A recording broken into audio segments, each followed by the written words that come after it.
லா தகூமுஸ் ஸாஆ, கியாமத்துடைய நாள் வராது. ஹத்தா யுகல்லிமர் ரஜுல ஷிராகு நஅலி, மனுஷனுடைய செருப்பின் பட்டி அவனோடு பேசும் வரை கியாமத்துடைய நாள் வராது. செருப்புடைய பட்டி பேசுவதென்றால் என்ன? 3 வாய்ப்பை அறிஞர்கள் சொல்கிறார்கள். ஒன்று, அது நேரடியாக பேசும். இது போன்று ஒரு ஹதீஸ் நடைபெற்றிருக்கிறது. நபியுடைய காலத்தில் மிருகங்கள், ஓநாய் மனிதனோடு பேசியது. நபி அவர்கள் அதையும் கியாமத் நாளின் அடையாளமாக சொன்னார்கள்.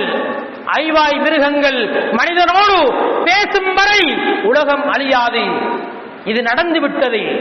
இது போன்றுதான் செருப்பின் பட்டியும் பேசும் ஒரு காலம் வரும் என்று சில அறிஞர்கள் சொல்கிறார்கள்.